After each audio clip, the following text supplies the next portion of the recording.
What was living behind that boy's eyes was purely and simply evil.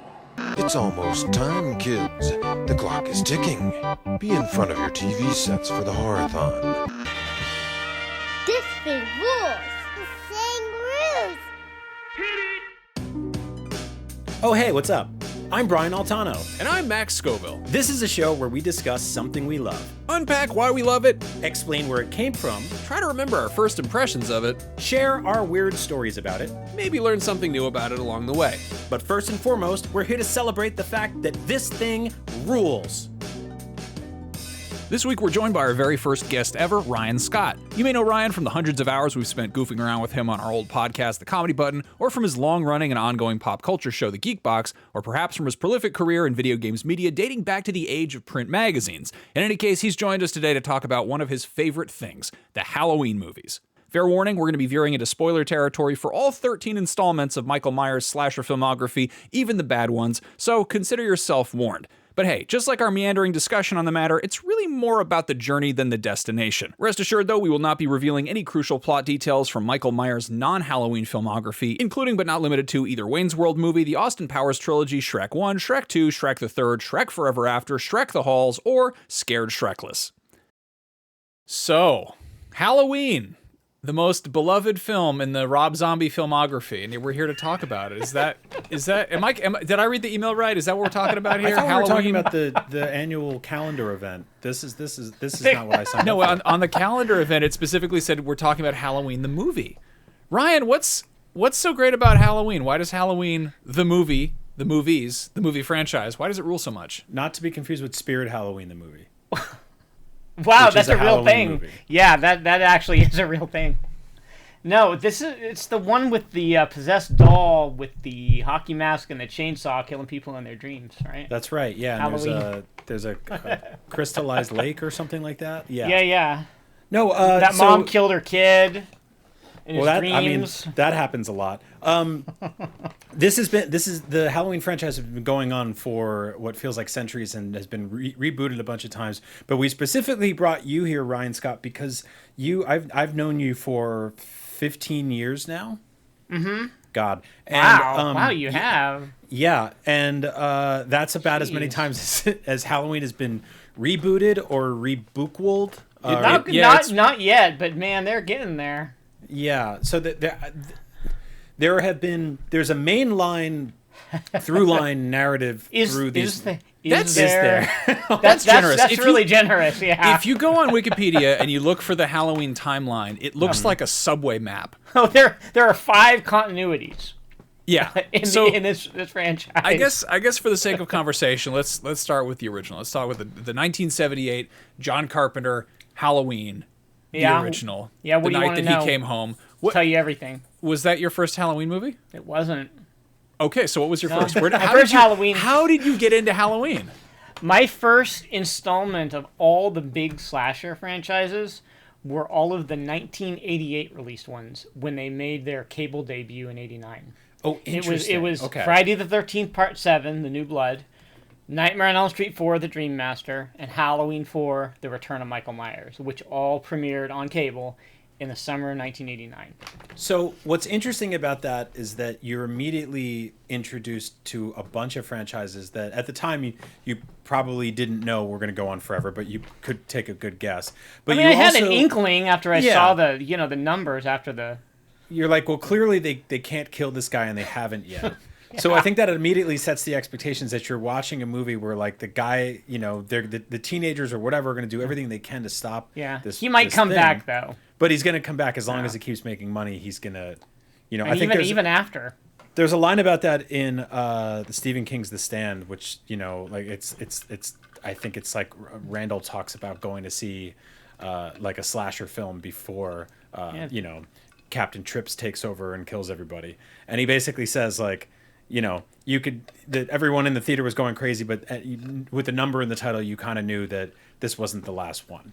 Ended up being the last one because of what happens in The Stand, but that hasn't happened. It almost happened here in real life, but we continue to get Halloween movies. So you started with like the third or fourth in a bunch of different franchises. Yeah. And you were like, I'm in. Yeah. Yeah, and then what? absolutely. Then you go? I mean, it's hard. It was hard back then to go backwards because like you would have to convince your.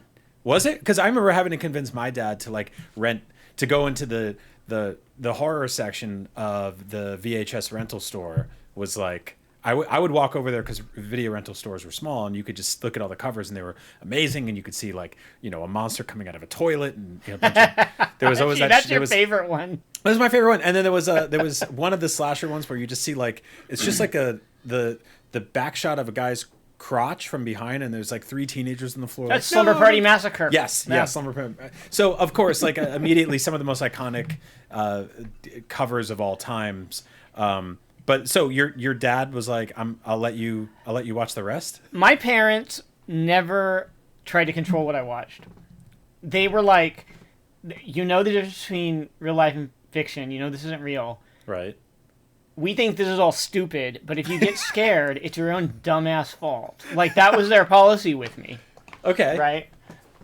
And they were totally right because I watched Child's Play and I was like, I don't want to go back into my room. My toys will kill me.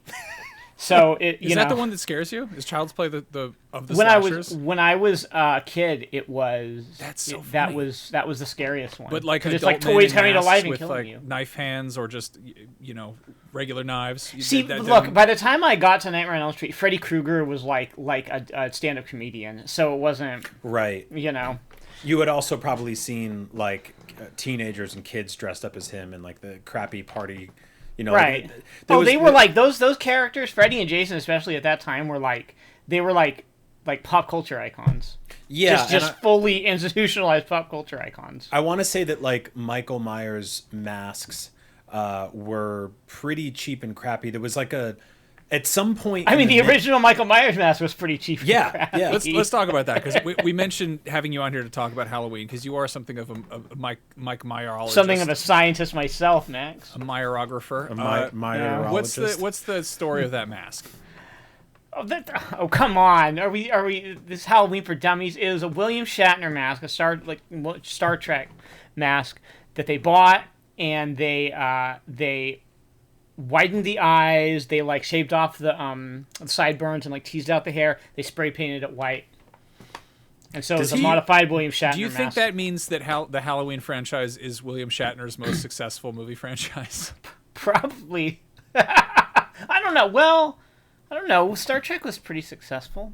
Is Shrek Michael Myers' most successful movie franchise? Well, we've gone full circle here because I love that in Baby Driver they have the Austin Powers masks, and that was because they couldn't get the rights to use the Halloween masks because of. Oh right. Does William Shatner get money from Halloween? I don't know. I don't know how that all works. I know he's mentioned it. He's brought it up at because he's asked about it at conventions and stuff. It's like because it's very funny to me that if like I don't know if you took a famous person and you just skinned them alive and then dressed up as them for 40 years in a bunch of popular films and then sold their masks every year, which is it's their facial structure, right? Like it's it's only the first 2 Halloween movies are the ones that used that mask specifically. Okay. They changed it in every movie. It kept getting worse. Yeah. I mean, I'll tell you a fun Shatner's fact. face, You brought up Austin Powers. Remember in Austin Powers, the first movie, the Steamroller, that guy who's like, stop! Mm-hmm.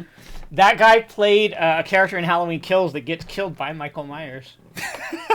Okay, that's fun fact. Yeah, there's a fun fact. That's the kind of shit I was looking for, dude. That guy's been wonderful. killed by 2 different Michael He's Myers. been killed by 2 different Michael Myers. God. I love that. So yeah, Michael Myers obviously is like the kind of core.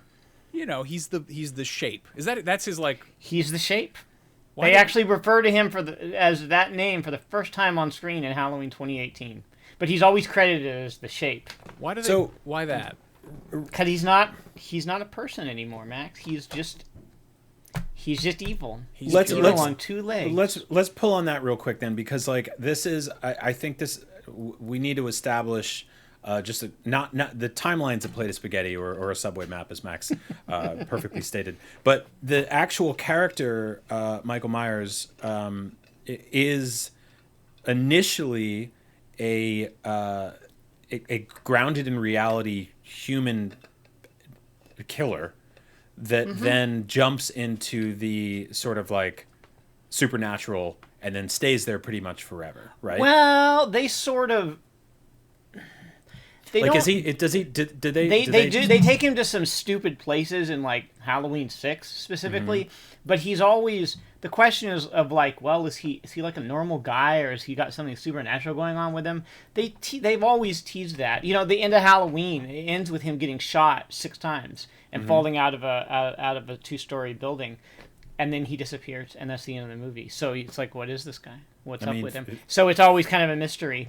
What 50 Cent got shot 9 times and is one of the most popular and financially backed and prolific Yeah, modern Tech rap Nine artists. got shot 50 times. Michael Myers got He's shot keeping 6 track. times because Dr. Loomis loves to shout about that in Halloween 2. He does. lets you know he shot him 6 times. So I want Okay, to so actually let's we've establish gotta- the players here.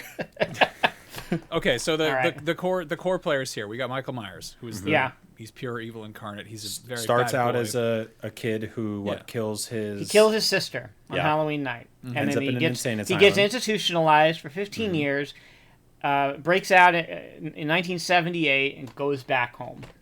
And then Dr. Loomis. And Dr. Really Loomis- just I like how you look at who is the most who's gone furthest like off the rails in this world, and it's like you've got a kid who's been institutionalized since day one for killing a bunch of people. He's got like a pretty you expect him to do some crazy shit, but then Right. you've got a paid psychiatric professional who goes, he's pure evil. I've had enough with this shit, and decides to track him down with a fucking revolver, which is not really Yeah. part of the job description of a normal mental health professional.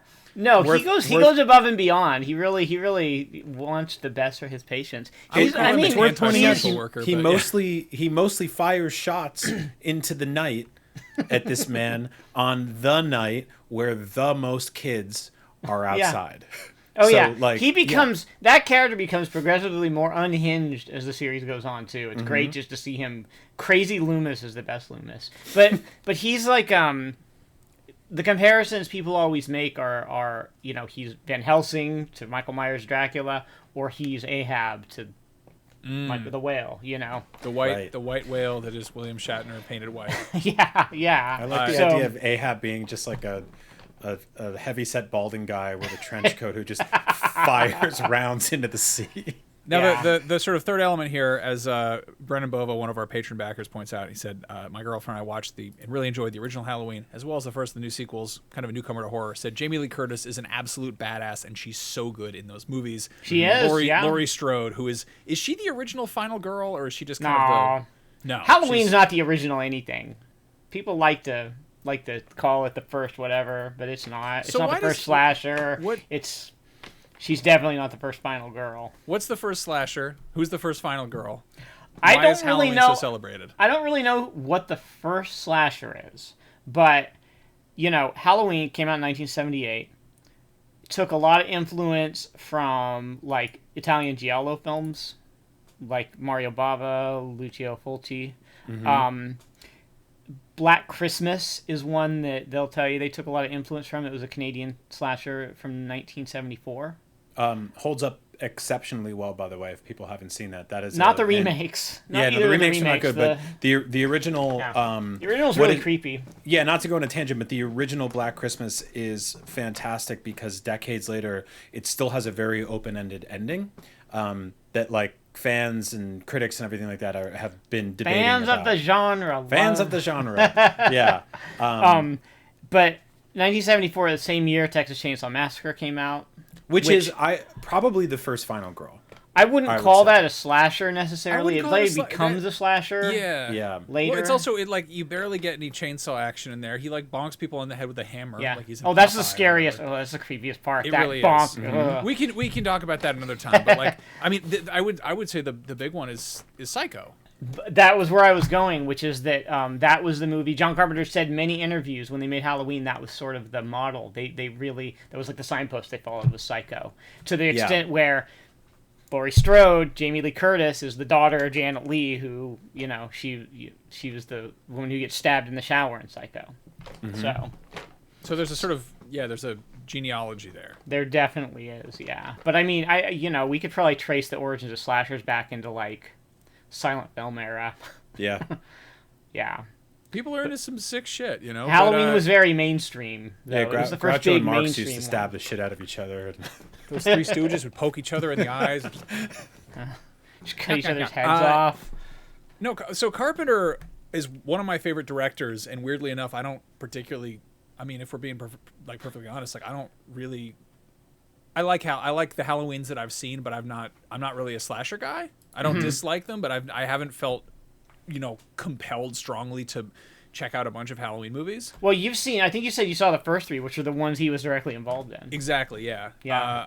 So I've seen 1, 2, 3, which is I would love to talk more about 3 because it's fascinating, but obviously that's also kind of an odd black sheep. Ah, 3's great. But the most recent ones, the rebookals, as it were. Yeah, the David Gordon Green trilogy. Yeah, which I know they're divisive, and I know people don't love them, but it does feel like That's because they slowly melt as they go on. They the first one's great. I agree. I'm probably warmer on those movies than most, but also like they have the sort of Rise of Skywalker issue as they progress, where you're kind of like, okay, that was fine as its own thing, but as the end of Right. all of Well, this, that was my issue with Halloween Ends. Yeah. Halloween ends is, and we're jumping around a lot here, but Yeah. Halloween Ends like very openly and clearly takes a huge creative leap out the gate. Yeah, by very very strange movie. a very strange movie by shifting the perspective and the focus onto a new antagonist that is just a laughable in comparison to the long running one, and that's a good idea on paper, but it doesn't necessarily land. it needed to happen sooner. Would you say? Maybe sure. Maybe if they had Yeah. introduced this character Yeah. in the initial movie of this trilogy and then moved But- toward that somehow. Yeah, in Maybe terms if of they like weren't just like Palpatine returned somehow. that's Yeah. that's exactly it. And so it's kind of a ride to get there. But like what I think is interesting about the latest trilogy, the final trilogy, as it were, The final, or not. We're gonna because be having Halloween's 50th anniversary in a few years, Brian. Jamie Lee Curtis made a bunch of waves, literally, I think days ago, for putting up a picture on Instagram of Michael Myers shot from effectively like a window from across the street, and it was like, "I can't quit you" or whatever, one of those like very vague captions that took the audience and the Nice. fan base and just lit a fire under our asses, and we're like, "Oh no, are they doing it again?" Yeah, it said, I wish I knew how to quit you, and tagged the official Halloween account. Yeah, like nothing ends, right? Evil doesn't die. Evil has Halloween never died ends tonight. that one time. It's Actually ended several times if we go back and look at the timeline. It's Just ended look at the every subway year map. It's since very they easy to invented read. Halloween, the holidays. So When I say yeah. this, when I say the subway map, I feel like it's a subway map that includes the abandoned train station where the Ninja Turtles live. Yeah, that's Halloween 3. Yeah, exactly. No one goes there, but it's there. No, you should go there. It's a good one. Can we Okay, talk so, about- so Okay. yeah, back to the beginning. All right. These are the players, right? We got Loomis, we got Jamie Lee Curtis, we've got Right. Michael Myers. Those are the big ones. Those are yeah. like, right? Another thing that this movie does really well, and I was talking about this with a coworker just yesterday, is which I would say Texas Chainsaw Massacre probably popularized or really made a thing. Is that there's a shot, the most iconic shot I would argue of Michael Myers is the one where he's standing on a sidewalk in broad daylight, sort of halfway, partially blocked by The bush. just shrubs, right? Right. And Texas Chainsaw Massacre, like, notoriously had so many broad daylight shots right until the finale of the film. Oh, the very end where he's chasing Yeah. and he's like dancing with the chainsaw. The sun is literally bouncing off of his chainsaw as he spins around in a circle. That poor fucking truck driver he's just like, hey, what's going on? Oh no! And so that's fantastic. And so I think that was what was really cool about Halloween specifically is that, like, as when I was a kid, I would start trick or treating off the school bus. Right, like we would get off the school bus in our costumes. Me and my friends would run down the street and very clearly catch a bunch of people off guard because we didn't understand that. Like, I didn't know at the time, like, everyone's at work right now. Halloween doesn't technically start until like around dinner time. Like, Yeah. it's weird to roll up on somebody's house at 3:15 and be like, "Got Get me candy?" candy. And they're like, dude, who the what? No, come back in 3 hours. And you're like, I will, with a different costume so I can double dip on your ass. But that was like what was really special about Halloween to me, was that like so much of it takes place in broad daylight, and then things progress every single night as it gets progressively worse, and then it ends, right? And then the next movie picks up. And so like Halloween, Is it always set on Halloween? Yes, or the days leading up to Halloween. They're always like he's killing. It's always Halloween night when he's killing. Yeah. Yeah. Okay. And like every movie. Yeah. I like that. That's sort of a rule. Like it's nice to have those. Like, I guess what are the constraints of Halloween? Like, it has to be on Halloween. I mean, Doesn't it's have in to be the Michael title. Myers. It has to. Well, okay. It has to be Michael Myers complicated. 98% of the time. Yeah. It wasn't Michael. So okay, we're jumping all around here. Look, the first Halloween, the original Halloween. It's funny that it takes place, a lot of it in broad daylight, because they shot that movie at like the height of spring, and it is the least fall looking movie in the entire franchise. It's supposed to be Haddonfield, Illinois, but it's in Pasadena. Right, they filmed it in Pasadena in May of '78, and everything's green and lush. There's leaves all over the trees. They carried around like a bag of spray painted leaves that they would throw on the ground to make it look like fall, and then they would rake them up at the end of the day. Yeah, so they completely but they wanted to be out for Halloween, so they had to film. So they had to shoot it early. Yeah. So they made do with what they had. I love that. Yeah, but that first movie. It's so good because it's a very simple story. It's very straightforward. It's not complicated at all. And they take their time getting to know all these characters. And they're not, like it's Laurie and her friends, right? And they're not the most complex characters, but they're more, if you look at movies like Friday the 13th, which is like the most famous ripoff of Halloween. The producers of Friday the 13th are like, yes, we decided let's rip off Halloween, and that they were proud of that. They weren't afraid of franchising it. That's the difference. Like they came out there like this is a repeatable offense. Well, so was Halloween, but it hit a couple notable speed bumps. I have that, in front of me John Carpenter, his own personal letterboxd review of Halloween 2. Which have you heard this? Oh, he's gonna be like, it's garbage. No, have you heard this? This is recent. This is from September 20th, 2024. Well, okay. He got.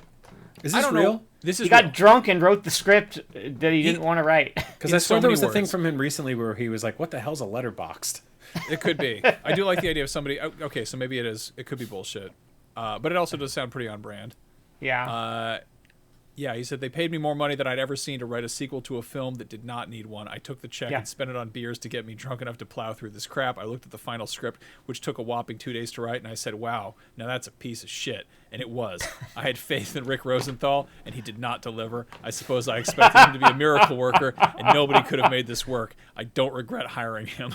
That is completely that completely tracks with everything I know about the behind the scenes of that movie. Well, and also, real or not, like there are videos and audio recordings of John Carpenter repeatedly saying, like, this is a paycheck franchise for me. They bring me a paycheck, I cash it, and I go, cool, good work. He talks very much about like staying home, playing video games a lot, which is he's a total paycheck direct. That's always what he's been.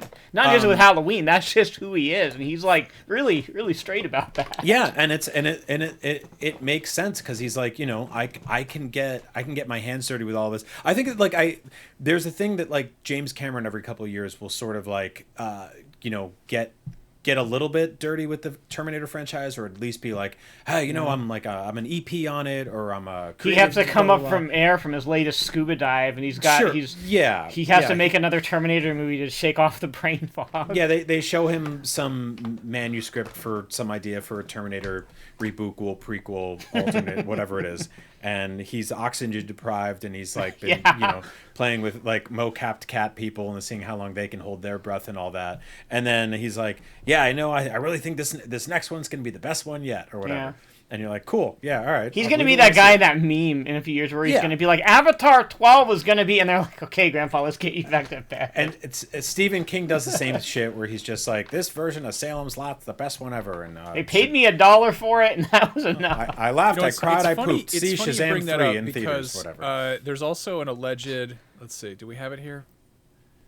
fuck, where is it? There was another John Carpenter review quote where he basically was like, I mean, John Carpenter has a connection with Stephen King, John Carpenter has a connection with Stephen King and James Cameron. James Cameron cut his teeth doing matte paintings for Escape from New York. And John Carpenter also directed. He did Christine for Stephen King, which is the best Stephen King adaptation. I would say Cronenberg's The Dead Zone from that period, anyway. Oh, I love Christine. Christine, other than Halloween, The Dead Zone's extremely might be my favorite good. Carpenter movie. I mean, The Shining is the Shining, but it's such a departure from the book that which I actually almost respect, because if you're a fan, you get like 2 prizes out of that. Like, they're both so good for completely different reasons, and I love that about The Shining. But I think one of my favorite things about Carpenter, and this is like I mentioned this on a different show recently at an IGN podcast. John Carpenter came and shot a video with us when Nintendo put out the Nintendo Labo, which was that cardboard. Oh yeah, the like yeah, and they made a piano, which I think they sent me, and it's like this piano kit, and it doesn't make any sense, but you hook up like Wii remotes to it and rubber bands and all this. It's so rinky dink, and we have a video of John Carpenter playing the Halloween theme on the cardboard piano piece, and it's like clong clong clong clong clong clong, and he's like, this fucking piece of shit. But then he continues, which I love. He keeps going. He's unabashedly like, this is garbage. Somebody needs to get him and Harrison Ford to make a film. It would just be the 2 most cantankerous, angry people. Put them both in a kitchen where David Blaine does magic in front of them. Get out of my house! Yeah. Get out now! Yeah. All right, so Halloween 1 ends, and then he comes back for Halloween 2, the paycheck movie. But then the craziest thing of all time happens. One of my favorite creative decisions in history. Well, hold on. We need to backtrack a little bit. Do we? Halloween 2 commits the franchise's original sin. Which is what? That breaks everything, and where all this subway map stuff comes from, which is that he was like, what do I do? I know. I'll steal Friday the 13th's idea for a family connection, and I'll make her his sister. Oh, and it right. just it sucks, and it infects the whole franchise from that point forward. Rey Skywalker. Was that a Friday the 13th? Friday the 13th, or was that aping Empire Strikes Back? It could be. Any number of things of the time. I think Halloween 2, the bigger problem, when people are like ranking the sequels, a lot of fans are like, oh, I love Halloween 2, it's the best sequel. I think it is it's mediocre. It's a very mediocre sequel. And I think that the reason I jumped to Friday the 13th and I'm like, oh, a copy Friday the 13th, is that it feels to me less like a Halloween sequel and more like a movie that's trying to copy Halloween and trying to copy the movies that were trying to copy Halloween. It's very cynical in that way. I respect that. I mean, I think that like, so it's tougher now, right? Because like we're older, the movies are readily available mostly. Every time I try to rewatch all of them in whatever machete cut continuity order, subway map, and it's always a pain in the ass. Not only is it pain in the ass timeline wise, which I'm not mostly concerned about, but the streaming rights for these movies are disastrous. They're all over the place. So you basically just have to get the box set or steal them, whatever you got to do to watch these movies. So, but watching the first one and then like the next night, the second one, you don't really feel the drop as hard. But watching them back in the day, I do remember being like, this is not where it should be just yet. Yeah. But then we get to the third one. Yeah, the third one, well, they blow up the hospital with Michael Myers and Loomis in it at the end of Halloween 2. And for John Carpenter was like, okay, that's the end of the character, and now we're going to start an anthology series. Every year we're going to make a new Halloween movie, and it's going to be a different story. If the Star Wars trilogy had been Star Wars, The Empire Strikes Back, and then Ewoks, The Battle for Endor. With no introduction of Ewoks, it's just a completely separate fucking thing that has no connection whatsoever. You're just expected to pick it up as you go along. Right. They did that with Halloween Ends, as well. Which is like, it is hard enough to explain to modern audiences on the internet where you have to drip feed people sentences and explanations of things, that we are doing a rebootquel, sequel, rebeatquel, whatever it is, of the Halloween franchise. But I cannot even imagine back in the day where your explanations to shit was like, you know, Gene Shalit and TV Guide getting this idea. All right, so here's the pitch. They're making a new Halloween. Michael Myers isn't in it. They're just going to tell a story about this like creepy TV commercial that infects children's brains. And you're like, wait, what? Because I can imagine people walking out of the theater back then, you know, with the clothes they wore at the time and like a cigar and being like, didn't really care for it, you know. Like, I mean, technically, Michael Myers was in the movie because at one point a character's watching Halloween on a television, which is very funny. Like, and it is like you have to respect how much they deviated and how meta contextual at the same time they went with it. Like the idea of like a Halloween happens every year. So what if every year we had a different scary movie called Halloween is a good idea. That's interesting. Today they could get away also, with that and people would be receptive to, you know, you have like the VHS movies and things like that. The problem is that Halloween successful. 2 kind of fucked that up, you know? Yeah. Because it established the you know, the precedent that it's like, oh no, it's always about Michael Myers, which is why Halloween 4 is the return of Michael Myers, and it's in the title. Well, back then, Halloween 3 killed the franchise for 6 years. Halloween 3 came out in 82. Halloween 4 didn't come around until 88. Which was a 10-year anniversary at that point there. Right. And this is And also probably when it was, I imagine, gaining some traction with like VHS. Like it was... VHS was definitely there by then. It had some, but at the time when they decided that, you know, 1982 with Halloween 3, there weren't really a lot of sequels that, like, there was the Star Wars trilogy, which was 2 movies. It was 2 movies at the time. Yeah, a year away from finishing. Friday the 13th had just made 1 sequel, and Nightmare on Elm Street wasn't around yet, and so like this sort of sequel machine wasn't, like, maybe there was Jaws. Was Jaws 2? I forget when Jaws 2 was, but yeah. So that idea of like these mega franchises, you know, the 80s. When you look back at the whole decade, it was like, a Nightmare on Elm Street, Friday the 13th, and Police Academy movie every year. Right. Jaws 2 was 78, and Jaws was the first blockbuster, arguably. So like, yeah, at that it was point, right. The idea of a sequel to a blockbuster was, I mean, the idea of the summer blockbuster kind of had dollar signs in a lot of executive eyes. Which right. Is, it was there, but we didn't have these movies with like 7 installments. No, yet. it was so, like, or even was 3. was getting a third one was like such a rarity, and that's what made it all. I mean, I guess that's part of the process, right? Was like there wasn't really a template for this. There wasn't like this is how you make a third movie in a franchise, right? And so for Halloween 3 specifically, they created an entirely new story with new characters, right? And it's one of my favorite sort of standalone horror experiments ever. I think it has like. Oh, I think that is a fantastic movie. I think if it was not burdened with the name Halloween, people would have just accepted it pretty well in its own terms. It was very. So for folks that like haven't experienced that on their own, just give people, Ryan, like just a quick overview of what the story of Halloween 3 is, because it is so deeply fascinating compared to no matter what you say, it's going to sound made up. It's gonna, all right. Halloween 3 is about this evil toy company that has harnessed magical energy from Stonehenge to power these like microchips that they these like things that they put on these Halloween masks, and then the kids buy them and wear these masks, and then is Brian gonna pull? Oh, I thought you were gonna pull down like a pumpkin mask or something, and put it on, and then your head would explode, and then they watch this commercial. And the commercial, like it triggers this mechanism in these masks to like blow up their heads and turn them into bugs, and you know, it's nasty, like Stonehenge. So he's like, I'm going to kill children. You know, this guy, he's like got this plan to kill these kids on Halloween night. It really is like if a bad trip while staring at a blacklight poster was a movie. I love and that they were movie. like, this will be the first of these, and then we'll do something crazy like this every year. You guys, next year it'll be like the pyramids, maybe.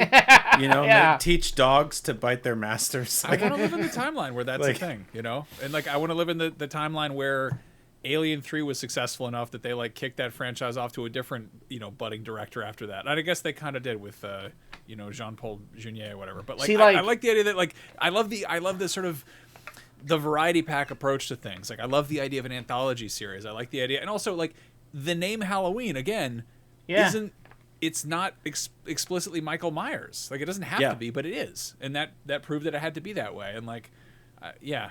But they basically took the Cloverfield approach, where it was not so much this name is attached to a particular scenario or character or time frame even. They were just like, this is the tone of the movie. Right.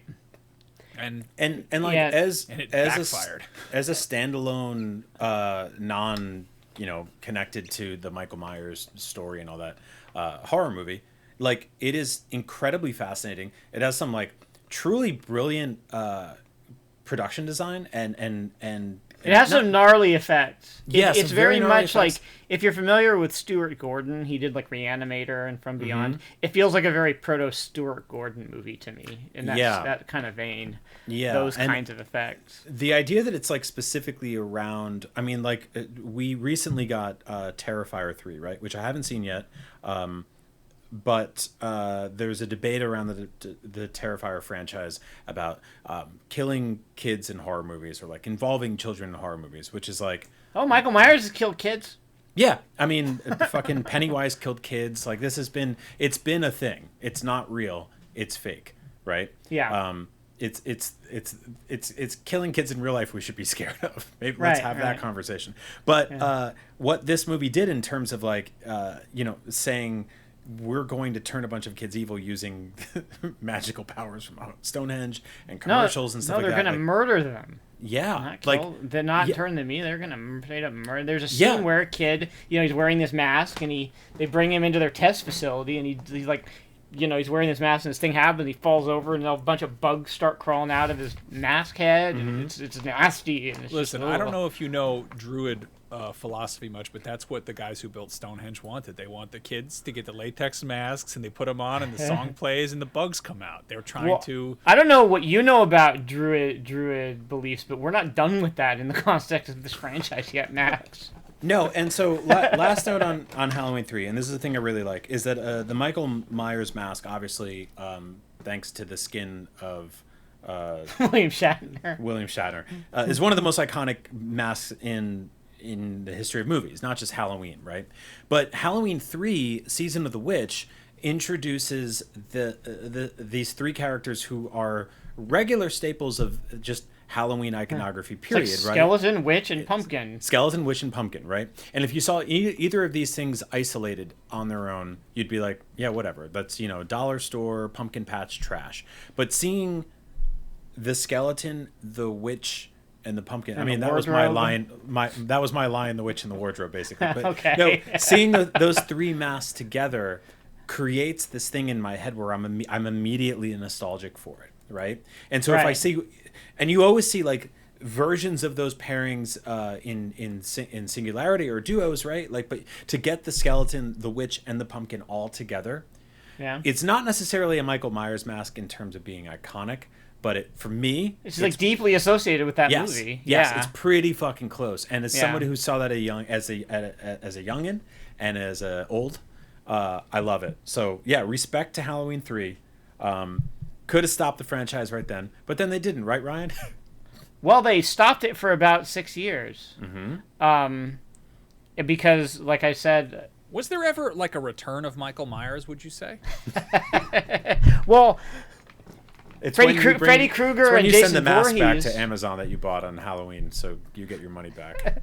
Freddy Krueger and Jason Voorhees had spent, at that point, they were just, like, super established franchises. And Dude, they were, like, the they Titans. took over. They're like, Michael Myers is gone. We can go for a killing spree without anybody getting in the way. He was, like, forgotten. At that point, he hadn't been in a movie since 81, right? Yeah. So it had been longer. And 81 back then, like we've established, is that, like, it was, unless you saw it in theaters or, like, you tricked your dad into sneaking VHS tapes home, or you were Ryan and your parents were like, yeah, do whatever. We don't care. When I discovered all this, it was the era of USA Up All Night and Joe Bob Briggs Drive-In Theater. So that's where I saw all of these. That was very handy for like schlocky horror movies. So. No, I mean that was such a like the idea of stumbling upon a horror movie in the middle of the night, or being up late at a sleepover party or hanging out with your friends, without having to like select it yourself was a magical. You're like, what is this? Oh, Yeah, life-changing experience. Like honestly, And like, I mean, that was that's how I discovered all of these movies. I didn't know what they Same. were, and then I was like, oh, there's Same, like and it's six good. more the of fact that these. Halloween is like that Michael Myers is such a low budget costume and design that it's just it's a Dickies jumpsuit and a spray painted.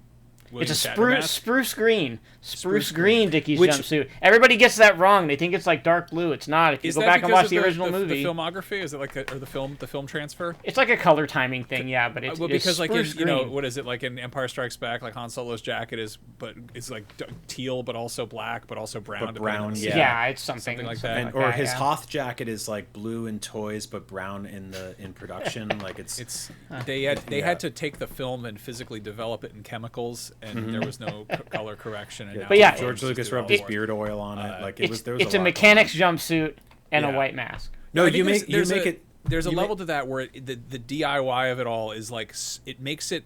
It doesn't look like a found footage movie, but it has that feeling to it. Yes. Yeah. Yeah. And the fact that it is so, yeah, it has that same kind of almost like security system footage scariness to it. That creepypasta sense of organic reality. It looks and feels like a costume that's easy to put together that you would think wouldn't be commodified to the point of no return. But I was like literally at a Party City a few days ago, which is a like what if Spirit Halloween was alive all year, barely, but sold sad balloons most of the time. Type of store for those of you outside of the U.S. I actually don't know Party City's global footprint, but they had a Michael Myers costume in there, which like my wife and I just picked up and looked at, and she was like, "How about this?" For me, and I was just like, "Dude, they could not have phoned that in harder." Like it was just one of those things where it's like like Ruby's Halloween became like a running joke in terms of like how cheap you can make a costume, but man, like a jumpsuit and a rubber mask, like. That is this sort of rock bottom for Halloween costumes, but Party They City made it. was They like, made it work. In yeah, they were like, we can go 6 feet under that. But you know what? I will tell you, in Halloween 4, that's actually the direction they went with the mask. Really? Because in Halloween, people always make fun of. I'll get into the movie, but people always make fun of the mask in Halloween 4 because it looks like very weird and almost too blank. The hair's like kind of slicked back, and he steals it from like a drugstore. And people and I've argued for years like no, they were selling this mask because it's like the Michael Myers mask because it's this small town trying to cash in on their local legend. So So it's this just a is- cheap mask that he then Which is steals. effectively like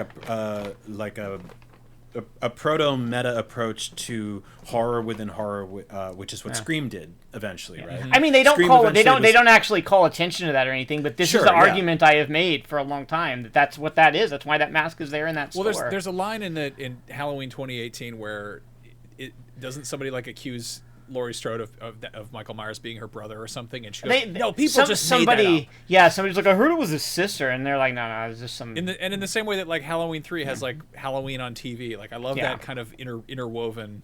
Yeah, Yeah. yeah, they do a lot of that. Yeah, but Halloween 4, yeah, they decided let's start this up again, just as the slasher genre was starting to get really played out. It's not so to clarify, and I can't speak for the entire fan base, but the hair is the worst part of the mask in Halloween. It's like slicked back. It's- It looks weird. I like the mask. I think it looks creepy on its own It does. It merits. does. They People all always do. want to compare it to the original, though, and it's not as good as the original, but I think it's still pretty creepy. I agree. It's The real problem with Michael Myers in that movie isn't the mask; it's the shoulder pads. It just looks. He's like, got this. Yeah, the shoulder pads You are know. hilarious. Yeah. The hair has this sort of Biff Tannen thing going on.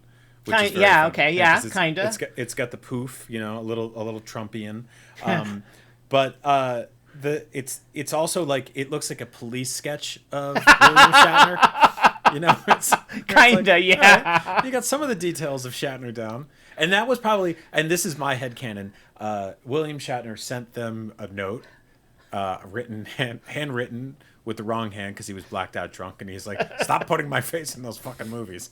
And they're like, "All right, fine." And this is not true. This is just what I think happened. So Halloween 4, Michael Myers comes back, Loomis comes back. Right. And they sort of, I mean, if you see the Halloween 2, like, the hospital blows up, but there's no way they survived that. There's certainly no way Loomis, a regular old man, survived that. But, you know, he shows up again, and he's just got, like, he's walking with a cane. He has, like, a little scar on the side of his face that looks like an egg. And to let you know, he was in a building explosion. Yeah, and they kind of just Hollywood tell. They kind of just hand wave it. And the little scar is just to let you know that somebody was in a hospital when it exploded. Yeah. And so Michael Myers has been like incarcerated, like he's been like in a hospital bed for however many years, just non-responsive. And one of these mask on. He's got bandages on his face because his mask is gone. It was burned up, right? Right. And you know, one of these paramedics, they're like just transferring him to some other facility, and they mention that he has a niece, and then he springs to life and kills him, and is like, "I got to get back to Haddonfield and kill the rest of my family." And that's like the tack they take with Halloween, is like he's after his family. He's killing Laurie Strode's daughter. Laurie Strode has died in a car crash off screen because they couldn't get Jamie Lee Curtis back, and so that is such a funny plot for a movie, because imagine being like a nurse or like a doctor, and you're in a hospital, and there's a guy that's like a burn victim covered head to toe, and you're like, God, what a tragedy! Can you believe it? This guy has a niece. Yeah. Not even like, oh, he's got kids. You know, he's got a wife. Well, because they're like he's got a niece. The one guy's like, everybody has a niece. Does he have any family? You know, and they're like a niece, I think. And then he's like, you see his hand like it clench, and then he puts his thumb through the guy's head. A niece? No, and he's like, back to work. Like, you know how easy it is to be an uncle? You don't have to do anything. Somebody else has to do all the work. He didn't do anything for 6 years, and then he found out. I know. He's like, oh shit, I missed 6 birthdays of my niece. Wait, how old is my niece? So many presents. I gotta get up. Candy. So, his new target, it's this girl named Jamie. Because Jamie Lee Curtis. Yep. And she's like 9 years old. And everybody at school makes fun of her because she's an orphan. And then Michael Myers shows up and tries to kill her. And Halloween 4, I'm describing it really badly, but Halloween 4 actually, until Halloween 2018, I would say that Halloween 4 came very much the closest in tone to matching the original. It's a really good sequel. I will say, historically, if there are any young kids listening to this show, first of all, what's wrong with you? Yeah. Second of all, what's wrong with your parents? Third of all, probably don't make fun of orphans at school. That there's like a bad track record for that in history. Just don't do that. Because they're either going to turn out to be Harry Potter or Batman or the Michael Myers. Or Michael Myers is niece, show up and try to kill them. Either they kill you or they prove you wrong in some grandiose fashion. And neither of those are necessary, I would argue. So just don't do it. Don't make fun of anybody on the off chance that they're orphans. It's just I'm not going to go that far. Okay, that's fair. But so Jamie Lee Curtis is not in this movie. No, she's gone on to have a career at this point. Yeah, she was doing A Fish Called Wanda or something, which is good. That's a good movie. And. So yeah, they decided to bring him back, and it's a pretty cool late '80s slasher that I really recommend everybody watch. It was certainly of this continuity. It was the last great Halloween movie, and it's again worth pointing out at this point in history, in this junction in the cinematic timeline that we're still in now. Yeah. Luckily, they still make movies. Having a movie with a 4 in the title, extremely rare. So well, let's see. Okay, 88. We were up to Police Academy 5 that year. No, we had Rocky 4. Oh, we had Rocky 4. Jaws the Revenge, which dropped the 4, but yeah, there was Nightmare on Elm Street 4 was the same year. Friday the 13th. Star Wars Episode 4 that had been out since for like 11 years. At that point. Okay, that does not come on now. Star Trek. There were a few. You know. Okay, all right. That's when the sequel machine had fully ramped up. Yeah. Okay, so which is probably why they were like, let's give it another shot. Fuck that. We had probably under 10, but a decent sort of runway of what the 4th movie in a franchise could look like, and especially one without one of the main characters, right? Yeah. Like, Jamie Lee Curtis being like, I'm not going to be in this movie, but Yeah. Jamie Lloyd. The Steve Guttenberg of Halloween. She's like, I'm not doing this. Yeah. But Danielle Harris, who played Jamie Lloyd, she was fortunately not Matt McCoy for Police Academy 5. If you're following, We're not talking about she Police was, Academy. She was much better. She was a much better as a replacement lead. One of the few child actors that wasn't just obnoxious. Donald Pleasance returned. Donald Pleasance, yeah, he loved playing that dude. Like when they made the first Halloween, that dude was a real movie star. Like John Carpenter was intimidated by him because he had been in like The Great Escape. He had been in a bunch of the James Bond movies. He was, Blofeld. He was James Bond's villain. He had done like a bunch of war movies and things, but then he wound up really liking the character. He just kept coming back. Yeah. Also, he met the Duke of New York, and he had to say he was the Duke of New York. He's number one, and then he learned to respect John Carpenter, who told Isaac Hayes to tell him that. So, Well, and he, like I said, he this is where he starts to get really unhinged, and being like, "It's evil. I have to," he's like yelling at this girl, and he's really fantastic. A girl who wasn't in the first 3 movies, so she's just like, "Why is this weird dude yelling at me?" Yeah. He just shows up and he's like, "You're in danger. Come with me," And yeah. And no, it's Mark Hamill meeting Alec Guinness, and he's like, "What the fuck? What do you want me to do?" Yeah. Alec Guinness is like, "Please never watch." Going this on a movie field again. trip when I come back, my uncle's burned. What? But Halloween 4, they do this thing where I have spoilers for Halloween 4. I'm sorry. I'm just going to spoil the ending because it's important. I love that we're 40 minutes into discussing the Halloween movies. Now we're dropping spoiler mode. Well, we can speed run a lot of the other ones, but sure, Halloween 4 ends with this little girl. After Michael Myers is dead, whatever, they've shot him and he's fallen down a well or something. And this girl, like, kills her mom. And you see her standing at the top of the staircase, her stepmom, which she's standing at the top of the staircase with, like, a pair of scissors and, like, she's wearing the same clown costume that Michael Myers wore at the beginning of Halloween 1 when he's, like, kills his sister. And, the implication is, like, oh, no, like, she's possessed or something, and she's, like, the new Michael Myers. And then at the beginning of Halloween 5, they completely forget about that and don't. They made Michael Myers a girl. Why? Yeah, yeah. Hallowoke. No, what DEI? They make her a girl kid. Mary Sue syndrome. That's but then they didn't do it again. You know why? Because a lot of YouTubers made video essays at the time. No, I'm kidding. So what? So Halloween 5, yeah. Halloween 4 is like, before we started this, I was like, Brian was like, I've seen all those movies, but not since last year. I'm a little rusty, and I was like, I've seen 1, 2, 3 in 2018 or whatever, and you were like, watch 4, and then H2O, which is the 7th one. Okay, so what's wrong with 5 and 6? Well, Halloween 4 came out, and then they rushed 5 into production immediately, and got this weird. Why was 6 afraid of 7? Because it 8 9. Because it resurrection Rob Zombie's Halloween. Oof. Did Ford did I guess landed well enough with it landed. It justified doing a sequel. Yeah. Like rushing a sequel. Well, I mean, these movies were cheap to make, and they had a $5 million budget, and it had a $17.8 million box office. So that's interesting. Because 1988, that was probably pretty good.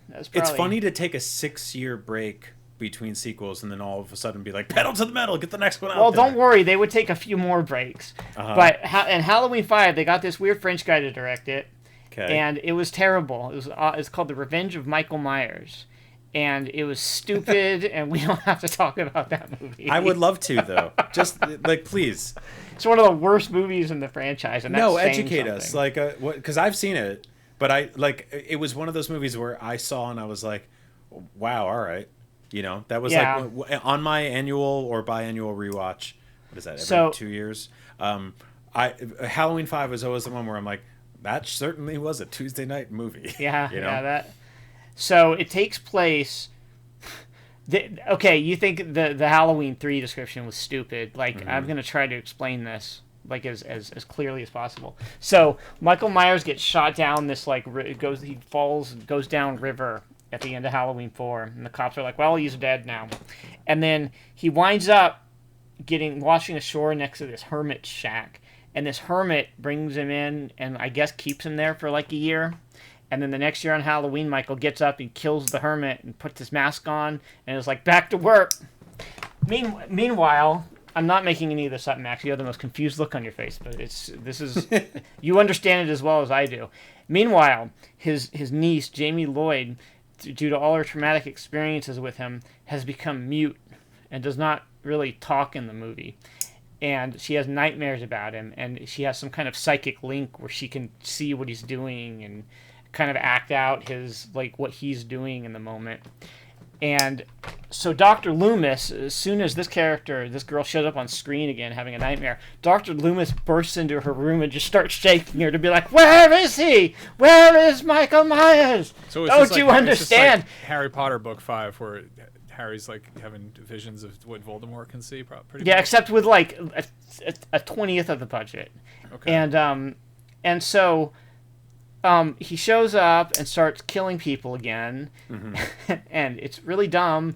And there are these two bumbling cops with like cartoon sound effects, like literal cartoon sound effects whenever they're on screen. It's like, I'm not kidding. Just like a bunch of banana peel type dudes. Yeah. Okay. And Michael, one of the other characters from Halloween 4 is this girl's adopted sister, Rachel, Right. who's like kind of she's very much like the Jamie Lee Curtis kind of character in that movie. And they kill her immediately in Halloween 5. So how is she like Jamie Lee Curtis if they just kill her immediately? Well, no, in Halloween 4 she was, but then in Halloween 5 they kill her. Okay. They get her out of the way. And then they have this big showdown in Michael Myers' house, which has become like a mansion. It's like Wayne Manor all of a sudden. And Dr. Loomis beats Michael to So like a Wayne's World manor, really? Like yeah. A Wayne's World, if you will. Yeah, baby. Dr. Loomis shows up and beats Michael to death with a 2x4 and then has a heart attack. And then by the way, that's very common. So don't do that too. I know there's we're handing out a lot of advice tonight. If you're gonna beat somebody to death, use a pipe. It's quicker and you're less likely to we'll have get a to heart that. That's later. You want to hear about some shrinkflation? Is the average 2x4 is like it's kind of it's a 1.7 by 3.6. Right? The nerve of these fucking people. What, they count the tree bark they shaved off at the log factory? Fuck this. Writing an angry Yelp review on the Home Depot down the street. Call this a Big Mac. That's a medium Mac. But so. And the other thing, there's two things I have to mention that make no sense. Which is one, that Michael, there's a lots of conspicuous close-ups on his wrist, and he has like a little triangle tattoo on his wrist. Okay, this will become important later. As one gets when they get tattoos when they're Michael Myers. And also, she walks in, he's like, "Yeah, put a little triangle on my wrist." Yeah. And who are you? Don't worry about it. I really miss my niece. And William Shatner? also throughout the movie, and his mask looks like some weird bird. It's the ugliest mask. And there, all throughout the movie, they cut to these scenes of this dude in like black cowboy boots just walking around town, and just he's like got a black hat and he's really mysterious, and you're like, who's this? Randall Flagg? And then at the very end of the movie, they've taken Michael Myers into custody in the police station, and then this man in black breaks in and murders all the cops and breaks Michael Myers out. And that's the end of the movie. Okay, I like how we're not going to spoil too much, but anyway, here's the entirety of Halloween 5. It makes no sense. And it was another 6 years until they made another movie, and so you're sitting there going like, what? So we got Halloween 4 6 years after Halloween 3, right, which was one of the most massive deviations in sequel history. Right. Then we get Halloween 5 rushed out the door. Yep. Months later, what could possibly go wrong? And then franchise dead again. The Mask, and he's a friend of mine, so I can say this. Looks like a goth Jason Schreier, and then it goes. Love you, Jason. Then it goes into hibernation again for 6 more years. Yeah. We got the Halloween: The Curse of Michael Myers in 1995. Yep. Was that before or after Scream. That was the year before Scream, but it was very much like a proto, like a lot of the horror movies of the 90s. They use what I call the Kevin Williamson desktop theme. They all look the same, especially after Scream. They're all like shot in these like very picturesque California, like West Coast locations. And they all have these impossibly hot people that they are either already very famous or they become very famous from TV shows later. They started getting real actors in all of these things. And Dr. Giggles was another one. You ever see Dr. Giggles? Yes. Yeah, that's also a very like Scream precursor kind of thing. That Scream really solidified that idea. Rented the that look one of 90s movies. when it came Horror out. And that Halloween 6, 1995. Halloween 6, yeah. That's when they Jamie Lee they Curtis- dropped the conventional numbering conventions. They did, yeah. That It was was the just Halloween 5 was, well, I mean, H2O, that's not really a conventional number. That's a but water. Mm-hmm. That's Halloween water. Jamie Lee Curtis for the 4th one in a row not involved. Right. Yeah, so she didn't do 3 because I think she might have been like a voice on an intercom in 3. I think she might have had like a voice cameo. Oh, interesting. Okay, because think. I by 6 she was doing True She Lies. was and a bunch of oh, other she stuff. was yeah. Oh, she was doing True Lies. Yeah, she had done True Lies the previous year, Yeah. 94, right? And so 6 was picks the story back up, sort of. it does. So 6 had a very troubled production. I'll get to that, but the story in 6 is that Michael Myers at the end of Part 5 had been kidnapped by this man in black and taken away to this like cult headquarters. Along with his niece, they kidnapped her. And she's now played by a different actress because they jerked Danielle Harris around and didn't want to like pay her a fair fee. And Which is another thing the Scream franchise ripped off. Yeah, there we go. They eventually brought them both back. Which is another thing that. Yeah. Yeah. Yeah, we'll get to that. But Uh-huh. so Michael Myers, they've had him. Jesus,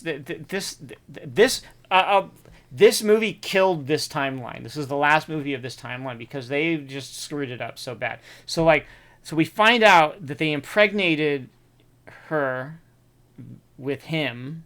What? And she has had a baby. You're gonna have to explain that a little bit They better. But impregnated- also not that detailed. Slow down. Where did babies come from? Well, Brian, I don't know if you're ready to have this. How was talk. Babby formed? Yeah, but there, Okay, yeah. so So Michael his niece, Myers created a baby a with Babby. his yeah. niece. Yeah. And at the behest of this cult that controls him, and we learn that this tattoo on his wrist is the thorn symbol, and this is a completely made up thing. This is an ancient druid curse that's been It was placed on him. Stonehenge all along. This is an ancient druid curse that is placed on his family, and he's fated to like kill his family, and this druid cult. No one knows who the involved. druids were or what they were doing.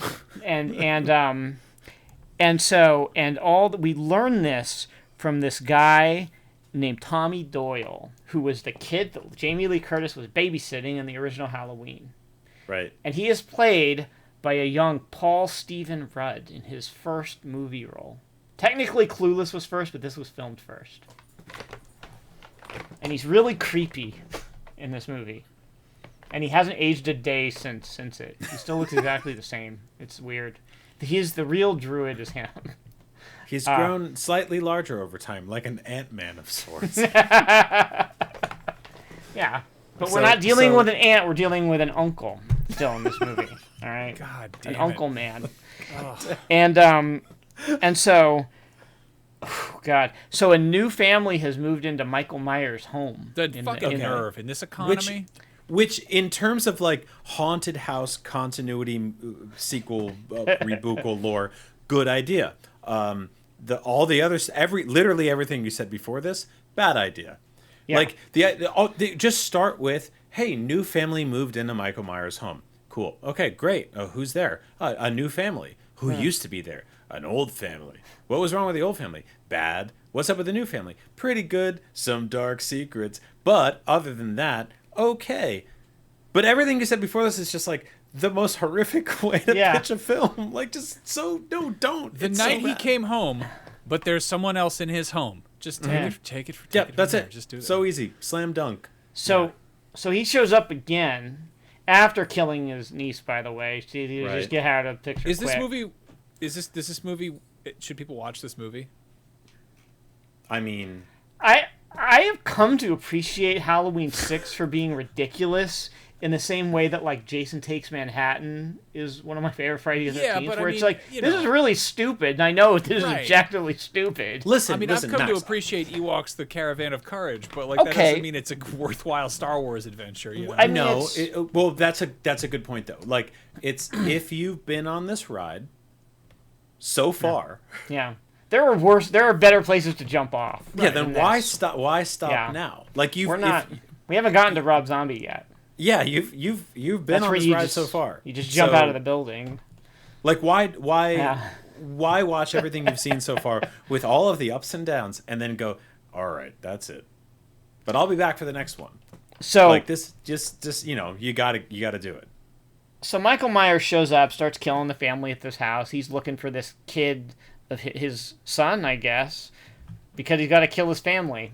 Sure. For some reason, they're like, we got to have a baby for you to kill. That's what we get as druids. That's what they got to do. That's the druid rule we made up based on Yeah. not Stonehenge, but No, it's something completely dumber. completely made up. It doesn't even have any basis in any kind of druid thing in this movie. And Dr. Loomis shows up again, and he's like, Michael Myers is back, so I guess I've got to come out of retirement one more time. and then they I'll hitch a ride in this dump truck full of money that pulled up at my house. Yeah, it was actually Donald Pleasence's last role. It was released posthumously. He died. That movie killed him. it did. But he Yeah. still had a presence in several movies after, thanks to movie magic. But at one point in this movie, something happens. They cut, and then there are two different movies that happen after that. There's a producer's cut and a theatrical cut, and they are Okay. two different movies. The producer's both- cut is interesting. Yeah, they apparently that did not test well, and they panicked and rewrote the last half hour of the movie and reshot everything. And the producer's cut was for years was one of these like these like internet Like a like Snyder holy cut. grails where people are like, well, there's a producer's cut where it's like there's the version of Street Fighter 2, the animated movie where Chun-Li is naked in the shower. It was one of those like, ooh, does this really exist? Wait, hold on. Is that real? Yeah. Pervert. But they don't play Sicko. KMFDM over that scene? Shit. Gotta But, pick and choose, huh? And these cuts, I don't want to get into the details of it because they're both kind of equally stupid, but they involve Michael Myers in this like druid facility killing people, and then Druid facility. yeah, and in the Gotta theatrical capture all these druids. in the What's some theatrical sort of version, business Cairn? Like, what the fuck it's is it's totally like it's like this secret underground medical facility that the druids own, and they're doing evil druid medicine. I mean, that's on brand with Halloween 3, where you're just like, Yeah. oh, it's a scary box factory with a Yeah. Lovecraftian Kinda, yeah. corporate It's suite, I guess. Like, at Also, one point, if you don't want to get caught in the long ropey sea net of the unexplained, then I don't know. Don't be a druid. Like that, Yeah. I feel like no shots fired to the druid on this episode. just be a ranger or a bard or Yeah, something. but like have a little more like concrete vibes going out there. the good in old standard terms of- fighter has never done anyone Yeah. wrong. Yeah, you know what I'm saying? Like, just archers don't really get roped into this.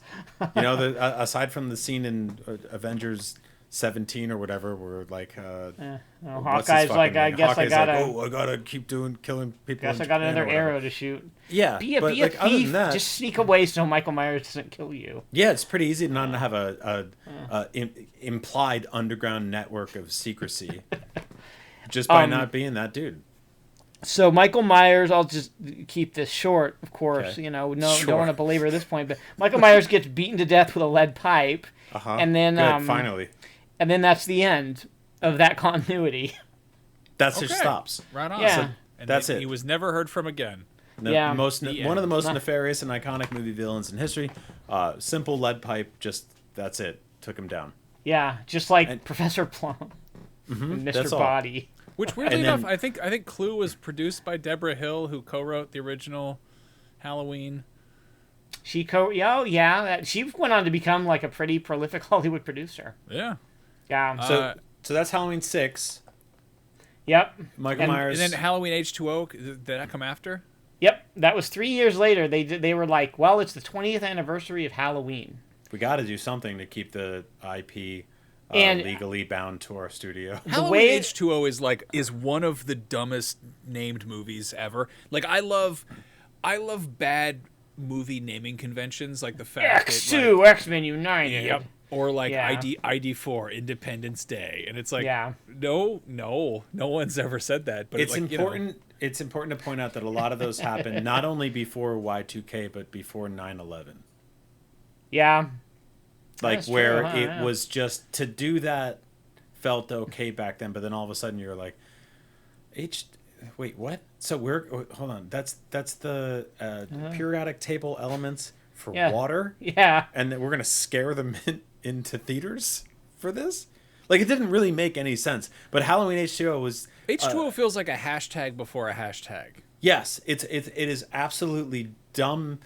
I was about to say dumb as rocks, but that's a different Yeah. element. Yeah, rocks So, yeah. is rock. Where is rocks on the I periodic have table? no idea. Ryan, I mean, somewhere between iron and something else.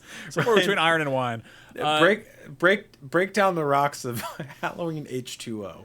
That came about obviously 20th anniversary. I believe obviously. Jamie Lee Curtis was the one, I think, in her telling to be like, we should do something with this. Let me get John Carpenter on the phone. Let me get him involved, and we'll get a movie. And then she signed on to make it, and then he backed out. So this is 98. You know why? Yeah. Carpenters don't like water. It gets the wood all wet. They don't want that. No, thank you. Pretty crazy cast. We have Joseph Gordon-Levitt. We have Josh. Hartnett. Okay, you have Joseph Gordon-Levitt for like 5 minutes. Uh-huh. But Okay. Michelle Williams. He gets an like- ice skate to the face. But Josh Wow. Hartnett did like Jesus, he spoilers, did man. Come a slasher, or not necessarily a slasher, but a horror movie this year with Trap, which was just like the Halloween franchise, mostly a fun time until the end.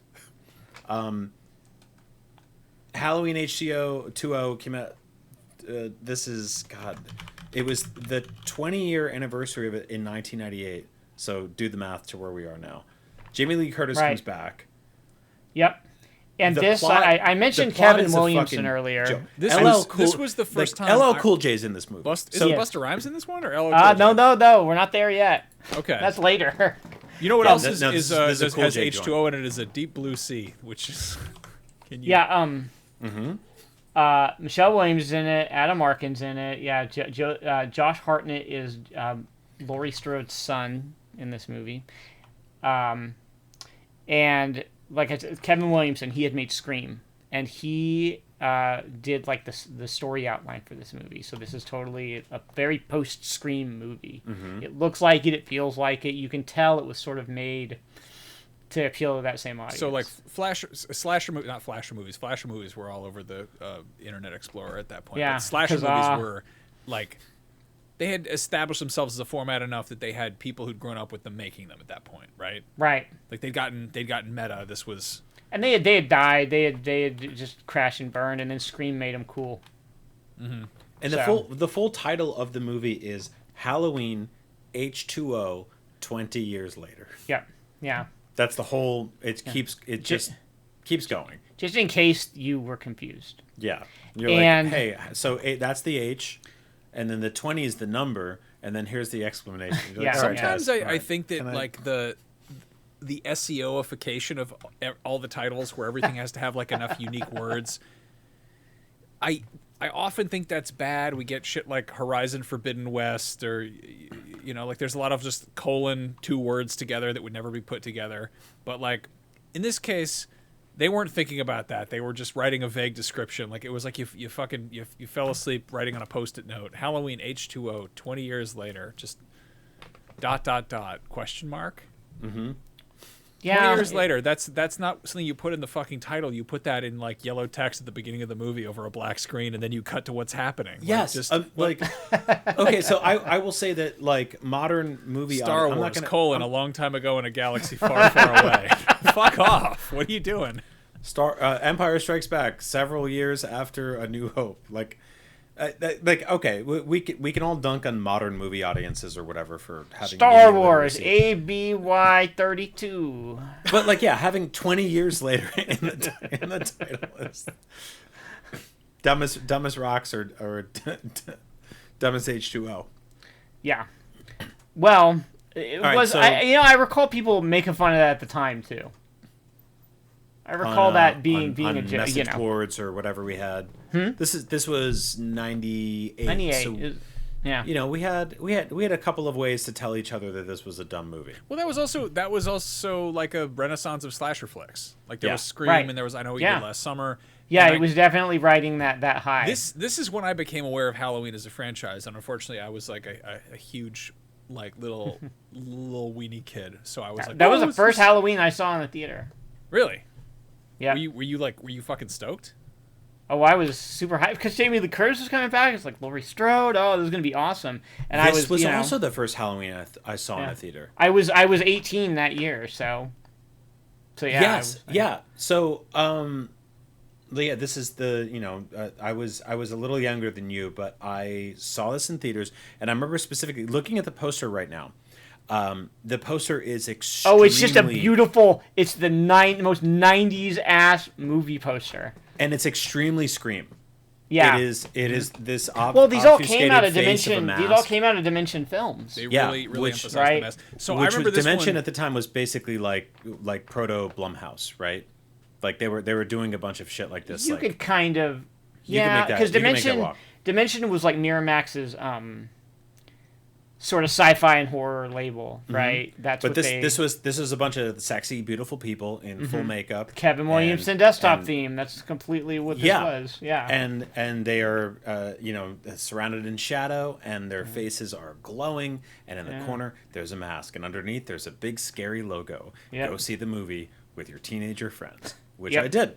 And I don't know what I expected because I think my path through the Halloween movies by then was probably slightly different than yours and a little rockier. Like I'd seen some, missed others, but man, I remember walking out of there and being like, all right. I liked it. Yeah, it was like that was it's easy certainly to- a movie. It's easy to shit on like the latest iteration of a legacy franchise that gets dusted off and has some new blood pumped into it, and be like, oh, this shameless cash grab to attract new viewers. Except sometimes it does. Yeah, The fact that at the same point, I imagine most of us were getting into Star Wars, or more into Star Wars. Like it was like, oh, hey, this thing that's 20 years old is getting. Yeah, that would be the next year. People Put were back- hyped. yeah. The special editions had already been in and out in theaters at that time. yeah. So we I were probably fully on saw board with that. one of the special editions in Halloween H2O 20 years later. Full title of the film in the same year. So bring it back. No, this was the first time that I was like aware of Halloween as a scary thing. Like not the holiday, but the movies as we've been discussing. But no, like it also was kind of cool to swoop in like this because like Scream was so popular, and it was like that's Yep. a entirely meta Halloween movie where it's this dude in a white latex mask who's borrowing all these tropes from these established movies, and then for Halloween to come in and go, excuse me, no, this was the original latex mask that did all that stuff, and back then it was probably not latex. The difference but is if something you much use worse. Scream's latex mask, they'll sue you. That's they're because very, one very guy protective of one that guy mask. has the Yes. rights to that mask, the Ghostface mask, and then Oh well, it was a company. It's like Fun World, whatever it was, but they licensed it for use in Scream. They didn't know it was going to become a franchise at the time, but then it did, and they were like, "Oh, this is kind of like the icon, the like And the logo guy of our who owns the series." And they were rights- like, "You're gonna pay up for the next one." yeah. So And the guy who owns the rights has done books about Ghostface Killer, but they can't call it Scream, so it's like Ghostface Murder Mysteries or whatever. yeah, Not to be confused with Ghostface Killah, the rapper, who has probably dabbled in lawsuits with Who these people doesn't as well. owe Yeah. them shit because he spelled killer with an H. I know, but then he also calls himself Tony Stark, so he's in other lawsuits. He actually shot a cameo for I believe the first or second Iron Man movie, which they cut. So either way, around the time you were probably worried about other things on your computer like viruses, and don't worry, Jamie Lee Curtis had you covered a year later with the hit film Virus, a different scary movie about getting a virus on your computer. Yeah. So yeah, she was still scream queening a little bit, but like, you know, on some different shit, which I Yeah. respect. All right, so that was H2O. Well, Then we why go would you to. even talk about H2O. Do we have to? Okay, so how does Michael Myers air quotes die in Halloween They H2O? cut his head off. Good way to do it. Better than a pipe. We gotta get into that because Okay, that yeah, let's do it. presents the problem for the next movie. But yeah, she's like, this is they rebooted, right? This is a sequel to Halloween 2. So Halloween 3 through 6 they throw away. So is Halloween H2O worth watching? Yes. Okay. There's no universe where this was going to be a short episode of this No. show. we're trying, but here So we are. hold on, counts. just let me just okay. No, Look, do your thing. Do your thing. Laurie Strode has changed her name, gone into witness protection. She's like a teacher at like this private school in California. Michael Myers tracks her down and starts the killing, and then she's like an alcoholic with trauma, and she cuts his head off at the end. But 4 years later, in Halloween Resurrection, Right. we find out that. God damn, I don't even. Let me try to get through this. So No, when okay, I'll help when you she out. stabs him and then she leaves him in the room before the paramedics come, Michael Myers gets up and then he grabs one of the paramedics and crushes his throat. You're just And then- speed running spoilers at this point. And What are you then doing? he puts his mask on the paramedic and leaves. And then the guy who Jamie Lee Curtis thinks So he she cut Hannibal the head Lecters. off He of. just Hannibal Lecters his way out of there. Yeah, it was actually a paramedic that she killed.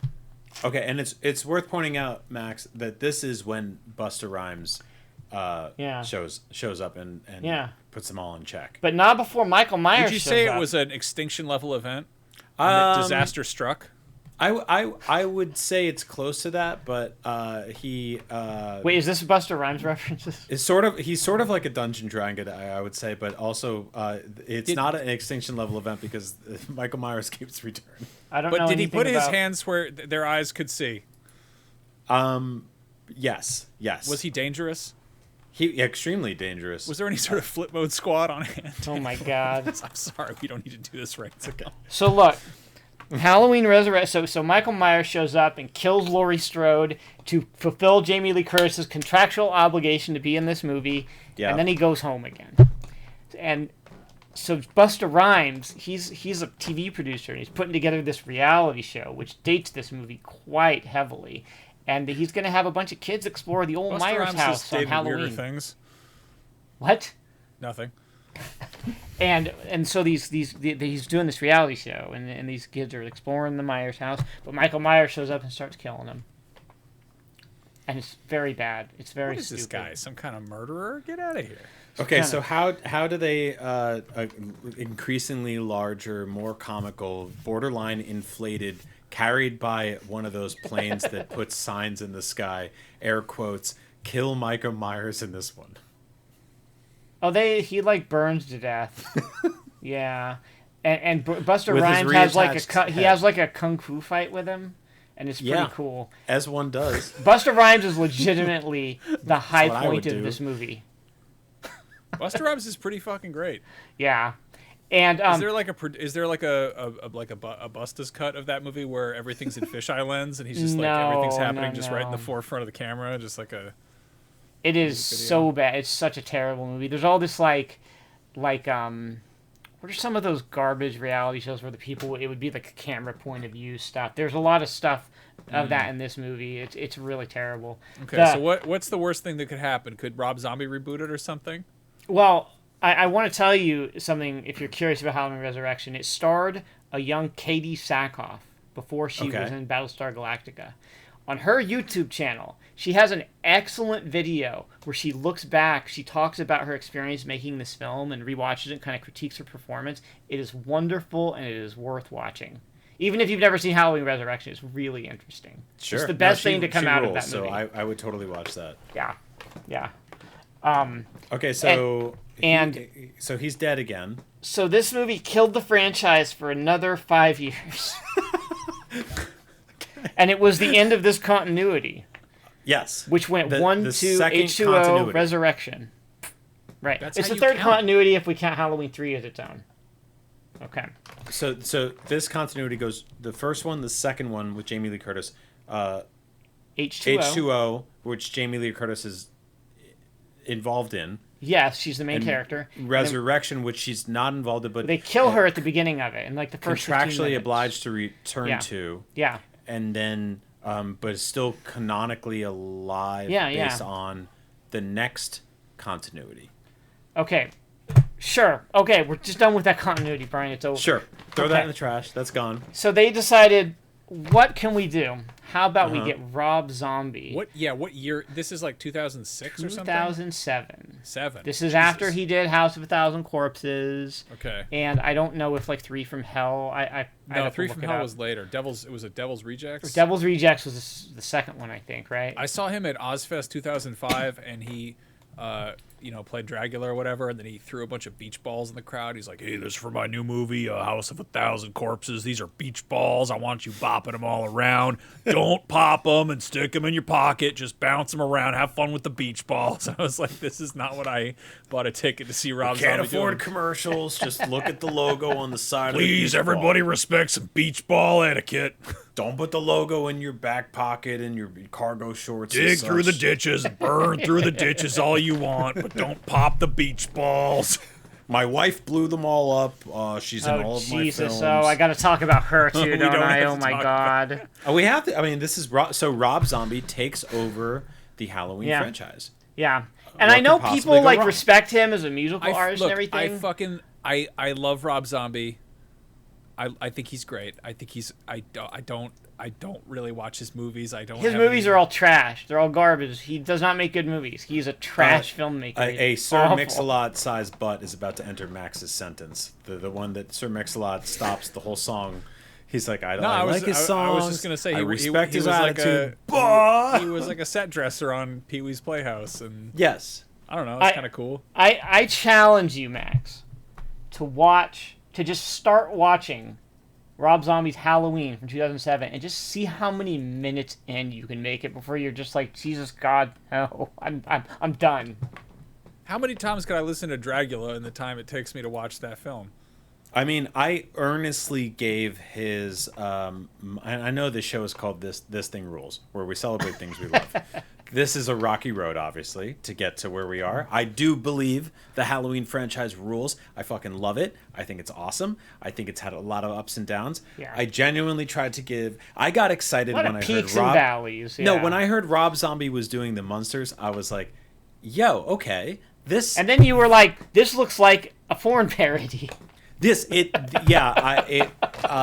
It just the closer I got to the Oasis, the thirstier I was, basically. Like it just became this thing where I was like, I don't know, man. And then I watched it. I genuinely tried, and it just didn't. It didn't materialize. It was not a thing that worked for me at all. So, but I will say at the time, as not a edgelord, but Oh, Rob Zombie was definitely an edgelord, let me tell you. yeah, as someone who was like, I fuck with him, I Yeah. enjoy what he does.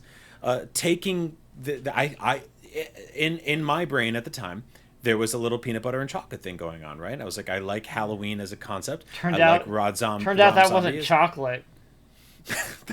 Brian. Well said. Well said. Yeah. Yeah. So And that seeing- wasn't peanut butter either. That was 2 kinds of feces, my friend. It was Animal feces and different animal feces. peanut diarrhea and animal diarrhea. So no, in- okay, in- so this just did not work. No. Period. In Rob Zombie's world, Michael Myers was an abused kid from a trailer trash family that just shouted a lot. And it was miserable. And then But- they spent they made a poor remake of the first movie. Okay, so they did a poor remake of the first one, and then they Yeah. then they did a second one again. They did another one. And then they were like, listen, the guy who made Hellbilly Deluxe is not suited to handle this franchise. Well, We're you know giving it what? to- I should point out that Rob Zombie's Halloween was like the most successful movie in the whole franchise. In terms of like, like in comics, you want to boost sales, make a new number one, and that movie did A lot of people like Yeah. Reese's peanut butter cups are one of the most popular Halloween candies. Like Yeah. a lot of people were like, "This is it," and So we were not excited about that. It made a lot of money. They did a sequel, which Mm-hmm. was not good. It's also a jumping on point. Like new... Oh, yeah. You Brand. just new starts seriously, you start that movie and you tell me how far you jump on. Well, I mean, like, yes, you're right. To Max's point, it's like it gets rid of a bunch of numbers like H2O and 20 years later out of the title, Right, And okay. it gives you a clean slate, right? But it also gives you this idea of like, okay, Dirty slate. yeah, this very this Nasty slate. this Oh. person this creative person I've identified with like music and a couple of like very sort of like grindhouse, and I think before a lot of people even knew what grindhouse meant, aesthetic style movies, is making a Halloween movie, which for long-term fans was kind of like, okay, cool, and for new people was like, yeah, I know some of this stuff, like, great, I understand what Halloween is as a concept, I know what Michael Myers is because he's had a bunch of vintage masks kicking around at the party cities that I've frequented annually, and I know who Rob Zombie is, so let's do it. Love House of a Thousand Corpses and what was it? Fucking Devil's Rejects. Like, yeah, we're all in. Cool. And then you show up and you're like, oh man, who was actually in charge of this? But like, it does well enough where it gets a sequel. Yeah. Not And- good. Not a good and, sequel and either. he makes the same mistakes again.